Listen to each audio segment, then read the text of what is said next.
Je m'assois un peu. C'est trop long. Je vous assure que tout le reste suit comme c'est partout ailleurs. Je le dis par expérience, j'étais dans les pays africains qui s'en sortent mieux que le Congo. Il n'y a pas de miracle. Formation, éducation. Formation des jeunes, formation de la population, éducation derrière. Merci pour votre attention. Bien. Bon, mais écoutez, vous n'êtes pas loin de notre projet, parce que nous allons beaucoup travailler sur la formation et l'éducation aussi. Mais entre-temps, je vous assure qu'il y a urgence. Voilà. Il y a des Congolais qui existent depuis 53 ans, même plus, parce qu'avant l'indépendance, il y avait déjà des citoyens qui vivaient sur ce territoire, qui n'ont jamais rien eu de cet État, qui n'ont jamais rien eu de la République. Ces gens-là se demandent même s'ils ne sont pas arrivés au Congo par hasard, s'ils ne sont pas nés là, voilà. Hein, si ce n'est pas des étrangers, comme disait mon frère, qui sont arrivés là-bas. Non. Nous devons d'urgence régler ce problème. Si aujourd'hui, on peut dire que M. Intel est en train d'entretenir une milice privée chez lui, c'est parce que même avec 2000 par jour, vous pouvez avoir des gens à disposition. Hein, c'est pas faux quand même ce que je dis. Voilà. Il faut faire en sorte que ces gens-là, ces Congolais, trouvent quelque chose à se mettre sous la dent d'abord. Vous savez, je ne connais pas votre... Je sais que vous avez une société, mais je ne connais pas le reste. C'est difficile de dormir la nuit quand on sait que demain, on ne sait pas ce que ses enfants vont manger. Ah oui, ça.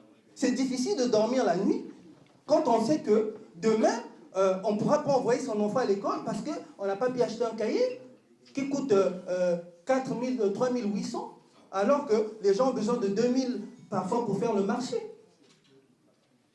Mais arrêtons de jouer avec les mots, les sociétés ces sociétés-là qui, comme vous dites, qui ont réussi. Elles n'ont pas réussi. Si elles avaient réussi, elles n'auraient pas besoin du RSA pour traiter leur fragilité. Hein, les populations en situation difficile. S'il vous plaît, hein, cette question-là me tient à cœur. Moi, je vous dis, j'ai été président d'une association qui s'occupait justement de formation, de trouver de l'emploi aux jeunes pendant plus de 12 ans. Je sais ce que c'est que la difficulté. Cette question de RSA me tient à cœur. Il faut absolument que ça passe en attendant mieux. Le mieux, c'est ce que nous avons proposé. Hein, et d'autres choses que nous avons. On a tout un dispositif qui fera en sorte que dans les 2-3 ans, il n'y ait plus de chômeurs au Congo. Voilà. Mais entre-temps, ces gens-là vivent comment? Voilà. Vous vous étonnez, un tel a sorti les armes là-bas, mais parce que avec 2000, vous pouvez avoir quelqu'un à disposition. Mais si en plus vous avez des armes à lui donner, demain, vous pouvez faire une guerre. Donc, sur ce point-là, à moins que vous m'apportez d'autres... non, ça ne marchera pas. Voilà. Maintenant, le deuxième point, c'était quoi? J'ai oublié. C'était quoi? Formation, oui, j'ai dit non. Nous avons tout un arsenal hein, concernant l'éducation et la formation. J'ai été responsable d'une association qui s'occupait de la formation de l'éducation et de la recherche d'emploi pendant 12 ans. Donc je connais bien ce domaine-là, ne vous inquiétez pas. Donnez la parole à mon frère qu'il attendait depuis si longtemps. J'espère qu'après il va laisser les autres parler. Comme...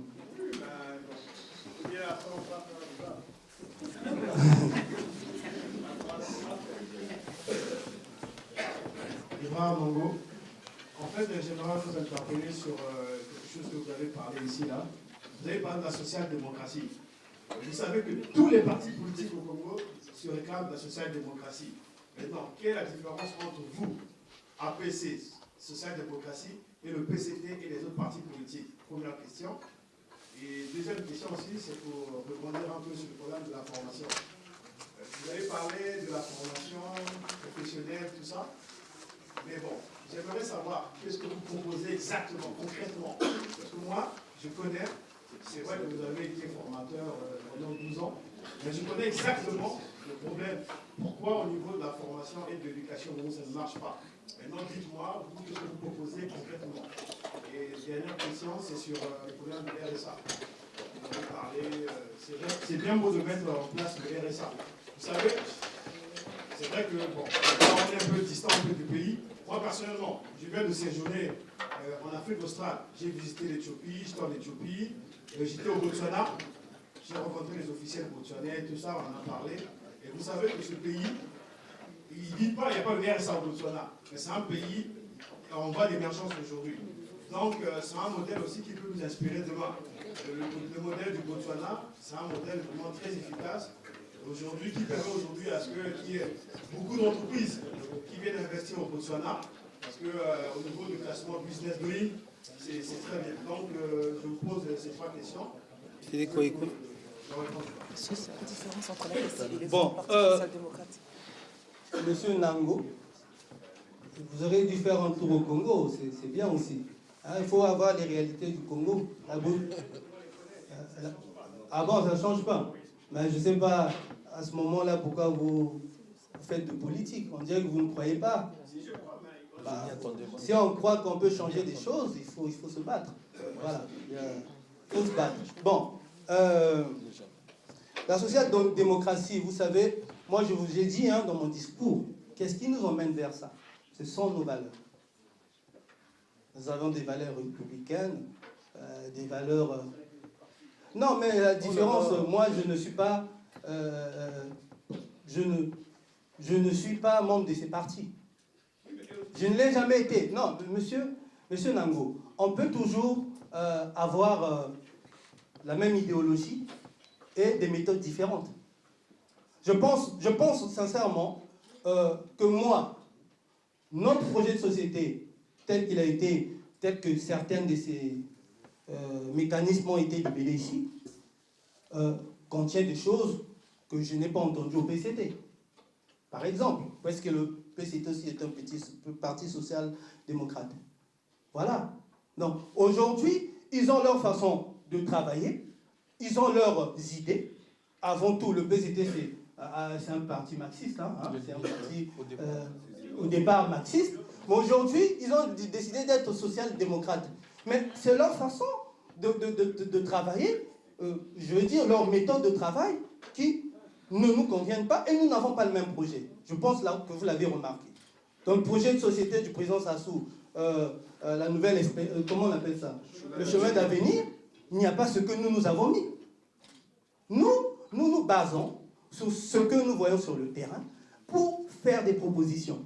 Bon, maintenant, si vous pensez qu'il n'y a aucune différence entre le PCT et l'APC, dans TACT, vous avez le droit de penser comme ça. Mais je pense que même simplement, dans notre façon de travailler, le PCT ne vient pas vous voir ici. Ils sont déjà venus discuter avec vous. Peut-être que je me trompe. Bon, excusez-moi, c'est le seul parti social-démocrate que je connais. Les autres, je ne connais pas tous. Tout ça, bon, je pensais que le M c'était des capitalistes. Non, libéral, non? DRD, c'est quoi? Social-démocrate aussi. Bon, donc voilà. La DRD, comme on dit, c'est un nouveau parti, c'est Mampouya. Bon, il a le temps de faire ses preuves. Donc, je connais bien le PCT. Il est social-démocrate, certainement, mais nous n'avons pas la même façon de voir les choses. Nous n'avons pas les mêmes projets de société. Voilà. Mais nous ne sommes pas contre eux, au contraire.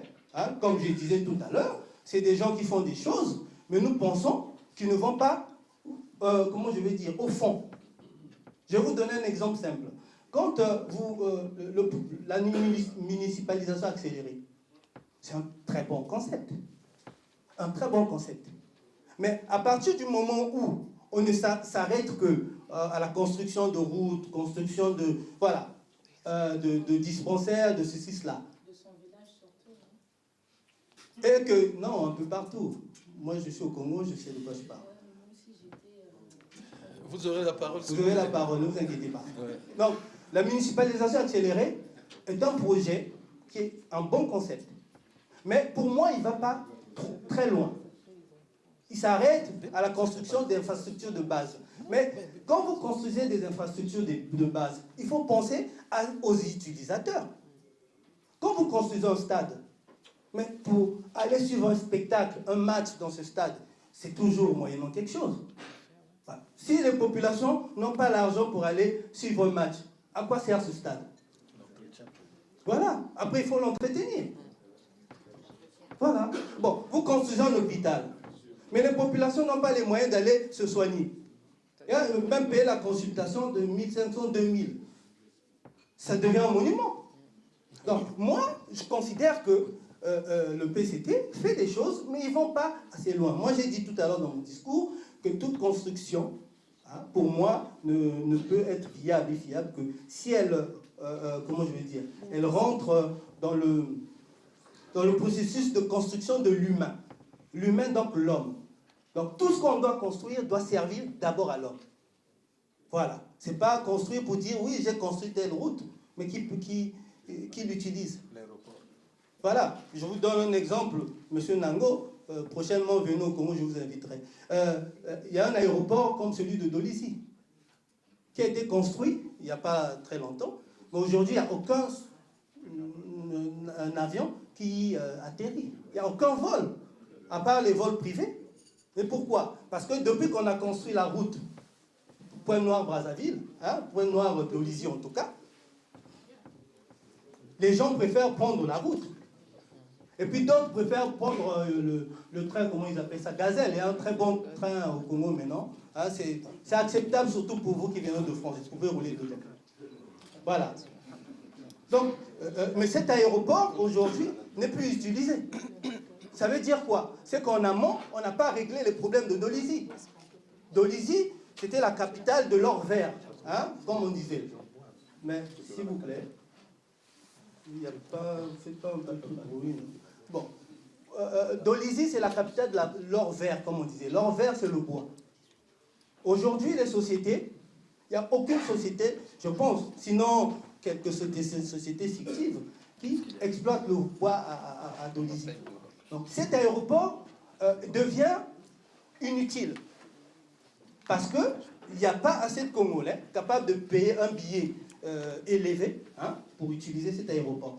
Ce n'est pas une aberration que d'offrir un aéroport à une ville, mais après il faut organiser les moyens pour que cet aéroport soit utilisé à bon escient.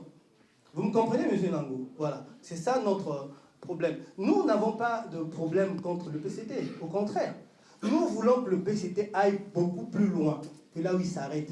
Parce qu'actuellement, le Congo a les moyens. Comme disait mon frère, M. Ndoudi, on entend tous les jours, même le pouvoir parle des richesses du Congo, oui. Mais nous avons dit ici, ce n'est pas tout de célébrer ces richesses. Il faut les utiliser pour régler ces fragilités, régler les problèmes. C'est ça notre choix. Nous ne pouvons pas concevoir une politique qui ne met pas à son centre l'homme. Voilà. Donc, c'est ça. Bon, concernant la formation, je n'ai jamais été formateur. J'ai été président d'une association. Bon, je ne veux pas vous donner... je ne veux pas vous donner aussi toutes nos idées. Vous êtes membre d'un collectif, non? Bon, voilà. Vous êtes responsable d'un parti politique ou d'un collectif. Moi, ça ne me dérange pas. Non, mais écoutez, M. Nango, bon, vous êtes ami à APC. Donc, vous connaissez APC, donc voilà. Donc, quand vous écorchez, ça me fait même rire. Ah, vous n'avez pas écorché. Bon. Donc, vous êtes ami à APC, vous connaissez APC, vous savez ce que nous faisons sur le terrain, nous savons ce que vous faites aussi. On n'est pas amis par hasard. Voilà. Moi, je ne veux pas vous donner en mille tout notre projet, mais si vous l'utilisez, non, voilà. Donc, vous allez prendre un bout, le bout que nous avons offert aujourd'hui, et puis vous allez attendre d'acheter notre projet de société. Ça ne va pas coûter très cher. Donc, vous êtes un homme politique, vous aurez besoin de ça. Ah non, mais gratuit. Vous pensez que la politique, c'est gratuit? S'il vous plaît, s'il vous plaît. Ah non, non, non. Non, s'il vous plaît. Vous pensez bien qu'on est dans cette salle, ça a coûté quelque chose. Bon, voilà. Si on avait dit qu'on fasse cette réunion chez vous à la maison, vous aurez refusé?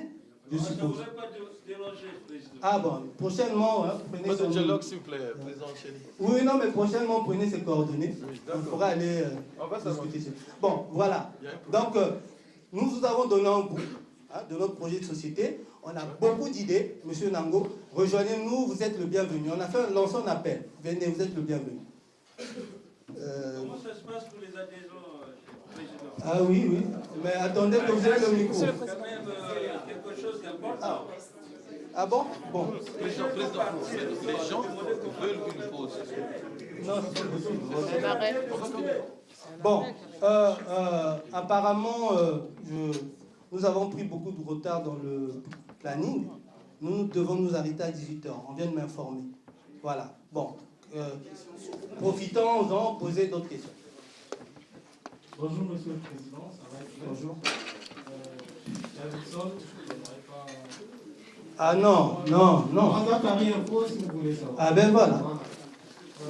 Déjà, je me réjouis que vous ne vous positionnez pas entre la majorité et l'opposition. Merci. Ce qui est une première. Votre jeunesse aussi, comment dire, j'apprécie. Parce que nous sommes habitués à une classe politique que tout le monde sait, dans la diaspora. Allons-y, mon frère. C'est un espace congolais, Quand exprimez-vous je me comment. retrouve devant les Congolais, je ne sais plus parler français. Allez-y. Donc, monsieur le président, les gars, Ça, c'est la dernière est-ce question. que par rapport à la diaspora, est-ce que vous consultez diaspora de temps en temps, la jeune, est-ce qu'il y aura des consultations régulières pour avoir votre proposition invitée? D'accord. Mais je ne sais pas pour vous couper, hein. C'est pas pour faire celui qui n'aime pas le débat, mais on a pris trop de retard. Comme tout